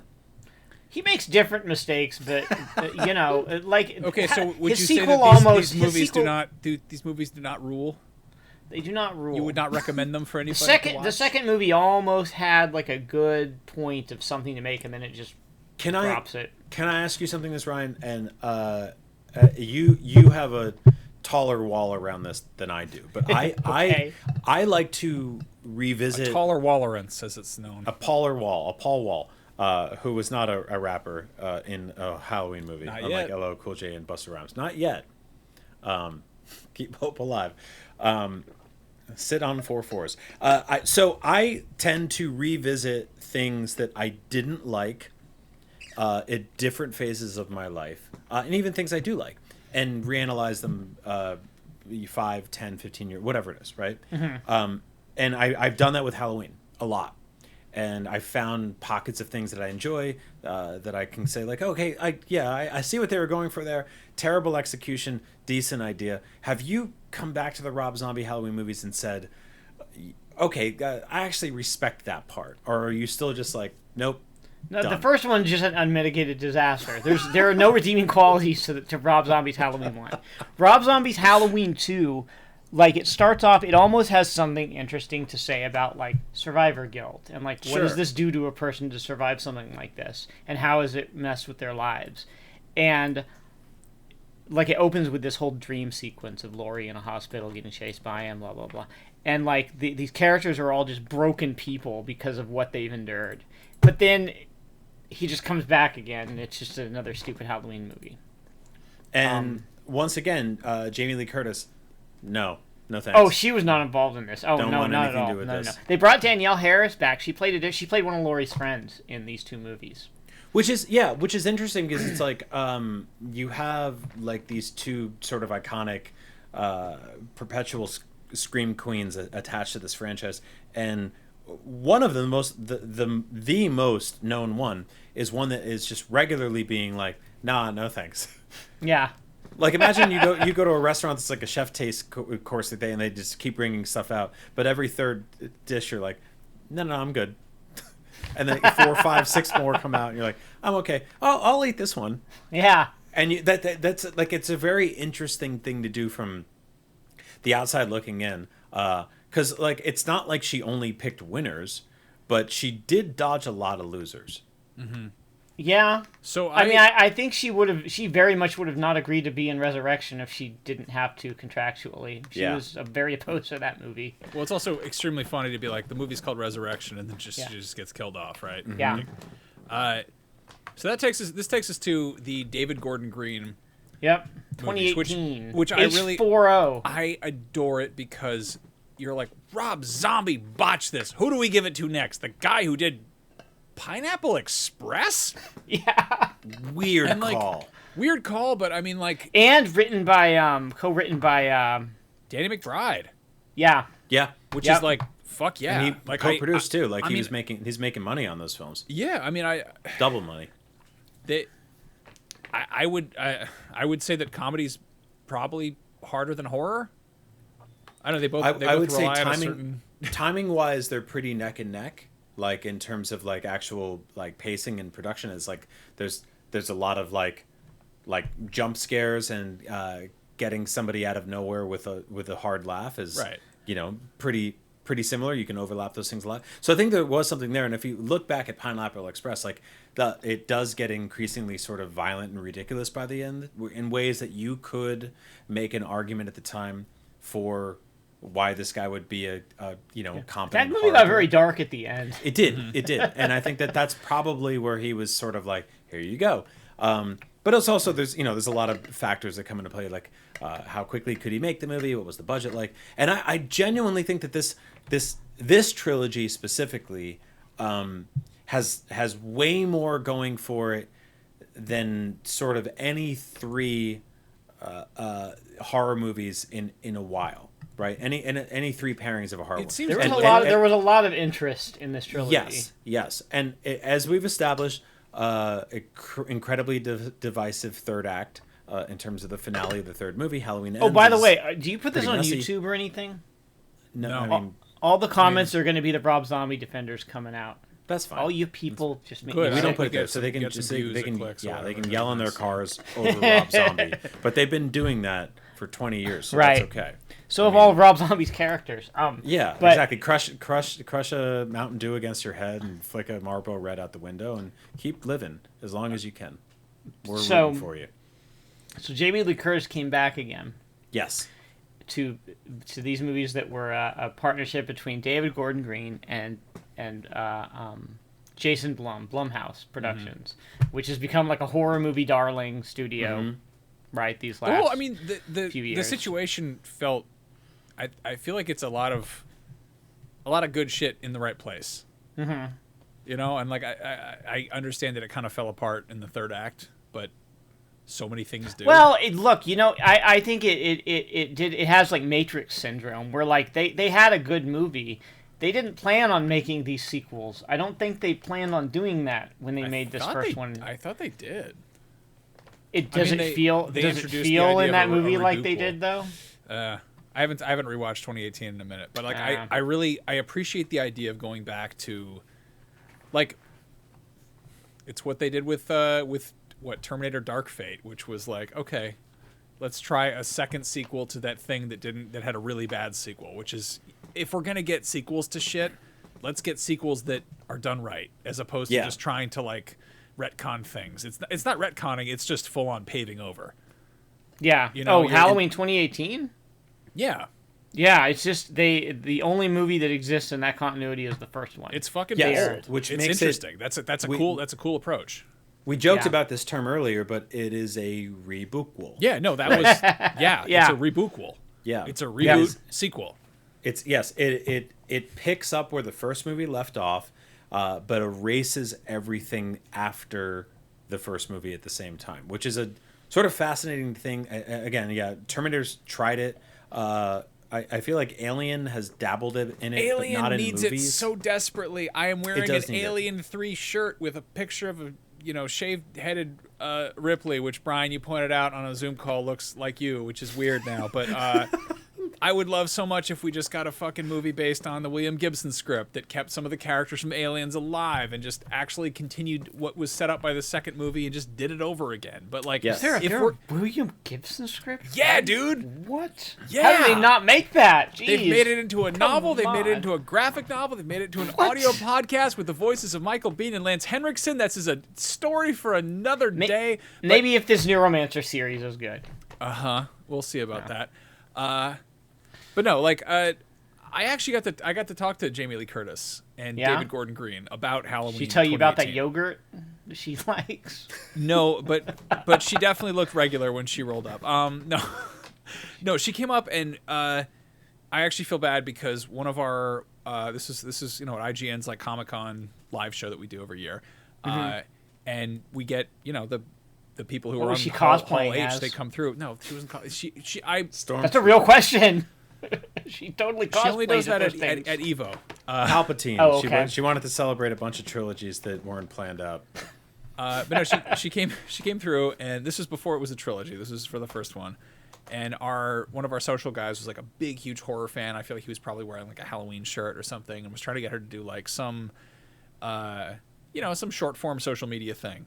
Yeah. And she did not like it one bit. She was not having it. She was not a fan. And so she came up on our stage and she goes, "I'm sorry, but social media is so fucking stupid." But that sounds completely like Jamie Lee Curtis. And I'm like, you remind me, and I don't know, I grew up watching her in like True Lies, and like I was just like in A Fish Called Wanda, like I always like loved her as an actress, like outside of like Halloween, which I hadn't even gotten into like prior to this interview, and she was just fucking awesome. Like she was so cool and so friendly, and I like put my hand out to shake hands. She's like, "Oh, give me a hug" or something, and I was like, "What the fuck?" And I kick off the interview like directing a question at her, being like, "Oh, you're the this is returning to this franchise," and she goes, "Talk to David. It's his movie." And like it was such like a mom move to be like, "No, talk to David Gordon Green. He's here," and he was like super cool too. And it was just like a really it's. I don't mean to be like name droppy about this, but the thing is, so often doing what we do, or we like interview famous people or talk to people about stuff that they make, you wind up saying something fucking stupid, or you wind up having some just really disappointing interaction where you meet your heroes and something happens that isn't special, or it's just not how you expect it to go, or it's just worst case scenario, it's something that haunts you for the rest of your life. But like talking to Jamie Lee Curtis was just one of the most special times I've had doing one of these things. And Dude, I yeah. interviewed her 2 weeks after her appearance on The Bear, but which is one of her best moments ever. But it was during the writer's strike, and so I could only talk to her about a graphic novel that she helped write, and then also on the side, sort of just be like, "Loved you in The Bear and Halloween." So that was a tricky one, but she lit up the room. Like, that is a motherfucking human being presence that rolls in, makes everything around them better, is completely exactly who you expect them to be, and leaves. And that is a magical person. And I can understand why this franchise specifically, and not just because it made sense canonically or because legally or anything like that, was like, we gotta keep getting this person back into these fucking movies.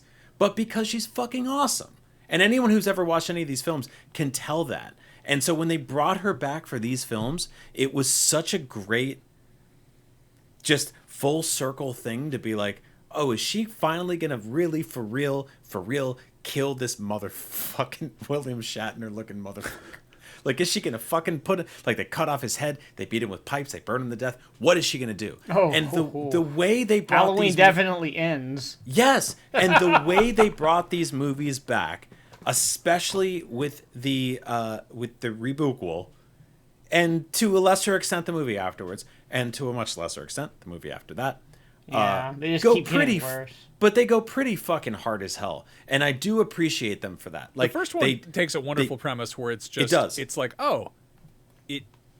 people have not been believing you for fucking 40 years. Yes, you've become a Sarah Connor. Like they made her an insane old person. Her hair is gray, still the same haircut, and she is just like, I swear to God, this is true. And people are like, dude, shut up, it's Halloween. We're trying to like go out and get candy and shit like that. Just leave us alone, go away. And she's like, no, this motherfucker's coming back. I can tell you, it's happening. Yeah, and her everyone- family, her daughter's like, okay, Mom. Yes. What did the therapist tell us? And she's like completely trying to like manage what she thinks is her like weird mania and.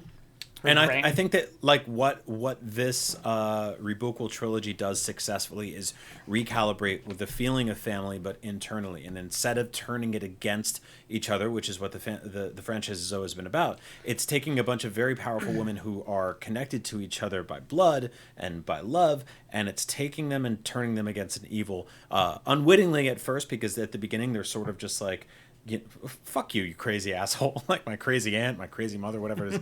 And then little by little they're kind of like, or very quickly, we're on your side. What do we have to do? Like, how do we kill this fucking guy? It's the Joy Luck Club him to death with blunt objects. Yes.